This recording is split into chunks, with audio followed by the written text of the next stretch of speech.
Svaka kuća ima nešto što se zove kućna apoteka i ona nam obično služi kao prva pomoć. Vremenom kod mnogih se to pretvorilo u naviku da lekove pijemo na svoju ruku, pa čak i da ih dajemo svojim kućnim ljubimcima. Na prvom mestu to su lekovi protiv bolova, zatim kortikosteroidi, kao i lekovi za stomačne tegobe.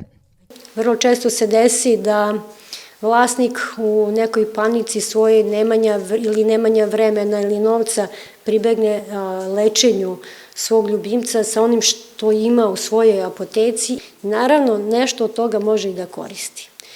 Ali ne možete sami da dajete zato što prosto ne znate o čemu se radi, vama na nešto liči pa date pogrešan lek ili date možda dobar lek, ali ne u dovoljnoj koncentraciji koja bi trebali ili prevelikoj dozi. U svakom slučaju nećete pomoći svojoj životinji, napravit ćete samo dar mar u organizmu. Sa druge strane, lekovi koje možemo dati životinjama u određenoj dozi su analgin, lasix i slični. Ti lekovi se daju po nalogu veterinara. Na neadekvatno lečenje životinje reaguju kao i ljudi.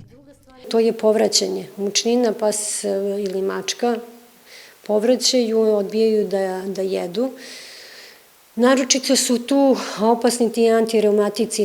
Ljudi često prave neko poređenje između nas i životinja. Sad, ako vlasnika boli ruka, lakat, noga, pa su pili brufen ili diklofen, ona kaže, pa čekaj, ajde, moja kuca je velika, možda to može njoj da pomogne. Ti antireumatici su najopasniji jer smo u mojoj praksi od 25 godina bilo je i jako ozbiljnih slučajeva i čak i uginuća. Najbolji lek za životinju bio bi odlazak kod veterinara ili bar adekvatan poziv koji može da spreči fatalne posledice. Ja uvek vlasnicima kažem kad god imate dilemu, nemojte pitati komšije, prijatelje, rođake, nazovite svog veterinara ako je dostupan. Ako nije, pozovite nekog drugog kolegu da mu objasnite o čemu se radi, kakav imate problem i da li vi možete da pomognete svom ljubimcu.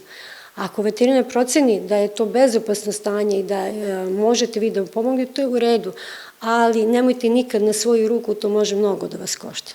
Prema zdravlju životinja moramo biti odgovorni kao prema sopstvenom i to imajte na umu čak i kada iz nekog razloga ne možete da odete do veterinara.